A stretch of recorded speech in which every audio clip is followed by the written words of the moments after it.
सादर करतोय. विषयाचं नाव आहे ससा आणि कासवाची शर्यत.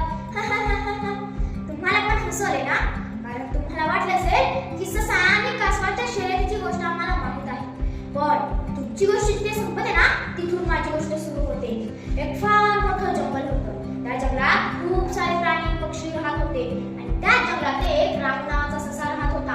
आणि तो ससा ना फार गर्विष्ठ होता, कारण तो फार वेगाने धावू शकत होता. पण फार गर्व चांगला नसतो, कारण म्हणतात ना गर्वाचे घर खाली. तसंच झालं एकदा सशाचं गर्व. कसं ते तुम्हाला पुढे समजेलच. आणि तो ससा जंगलात त्याला कोणी भेटला की तो सारखा म्हणायचा, माझ्यासोबत शर्यत लावतोस का, माझ्यासोबत शर्यत लावतोस का.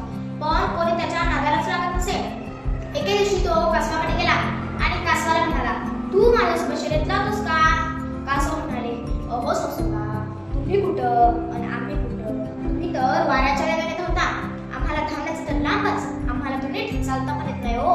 ससा फारच हट्ट करू लागला. कासव म्हणाले, बर तुझी इच्छा आहे ना, लाव आपण सुरू. शर्यत होती तांबोळसपासून ते अंजनगावपर्यंत. शर्यतीच्या ठिकाणी सगळे प्राणी पक्षी जमा झाले आणि कोल्ह्याने 1 2 3 स्टार्ट गो म्हटलं की दोघेही पळत सुटले. ससा तर वाऱ्याच्या वेगाने पळत होता. ससासारखा मागे पाहिजे, पुढे पाहिजे.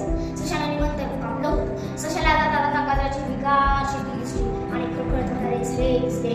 त्याने मागे पाहिलं, त्याला कासव दिसले. त्याला वाटलं कासव येईपर्यंत आपण 1-2 गाजरे खावी आणि घेऊन जावे. आणि सशाने 1-2 गाजरे म्हणता भरून गाजरे खाल्ली. खळखळणारे झऱ्याचे पाणी पिला आणि मागे पाहिले, त्याला कासव दिसलेच नाही. त्याला वाटलं कासव येईपर्यंत आपली 1-2 मिनिटाची टुकडी होईलच. आणि ससा आंब्याच्या झाडाखाली गाढ झोपून गेला. थोड्या वेळाने मागून कसं हळू चालत आले. सशाकडे बघितले, मनात बसले आणि अंजनगावकडे सरकले. कासवाने शर्यत जिंकली. थोड्या वेळाने सशाला जाग आली. दिवस फार पुढे सरकला होता. सशाने मागे पाहिले, त्याला कासव दिसले नाही. त्याने पुढे पाहिले, त्याला कासव दिसले नाही. तो पळत झुकला आणि बघतो तर काय, पुढे कासवाने शर्यत जिंकली होती. सशाला खूप दुःख झाले. जंगलातले सगळे प्राणी पक्षी सशाला चिडवायला लागले, पण बिचाऱ्या कासवाने चिडवले नाही, कारण ते काही सशासारखे गर्विष्ठ नव्हते.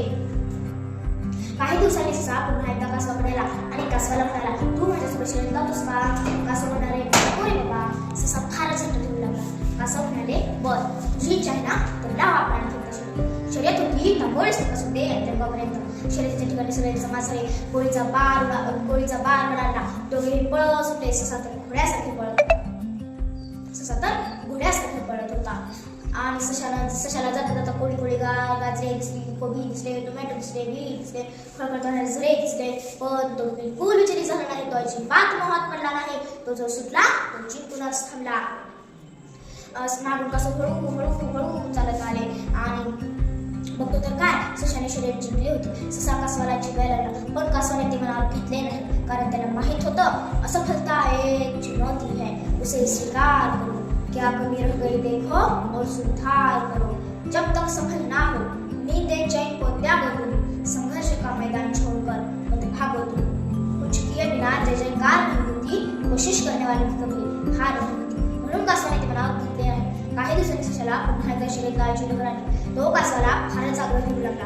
कासव त्याला हसून म्हणाले, अरे गेल्या वेळेस तुझा हात चांगलाच माझ होता, तरीही तुझी इच्छा आहे ना, तर लाव आपण शर्यत.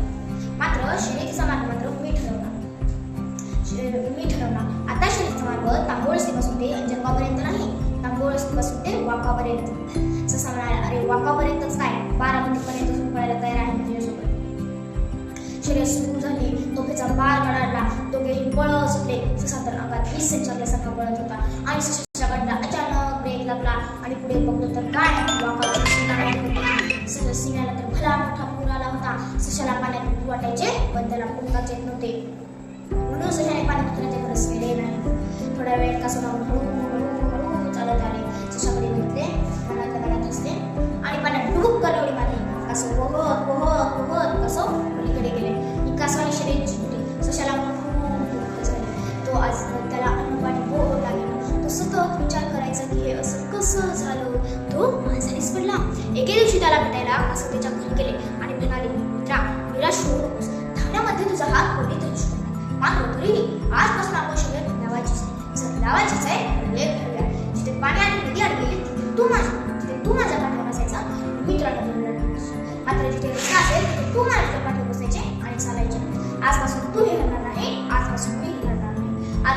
तूही जिंकणार नाही, एकटा तूही जिंकणार नाही. जिंकायचं असेल तर दोघांनी मिळूनच जिंकायचं. आपापल्यामध्ये कधीच रडायचे नाही, कधीच भांडायचे नाही.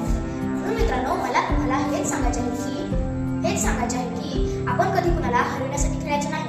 या स्पर्धेत सुद्धा आपण खेळीमेळीने खेळायला हवे. सर्वजण खेळाडू वृत्तीने खेळूयात आणि आनंदाने जिंकूयात आणि आपल्या केंद्राचं आणि तालुक्याचं नाव मोठं करूयात. शेवटी एवढेच म्हणेन की एकमेकास सहाय्य करून अवघे धरून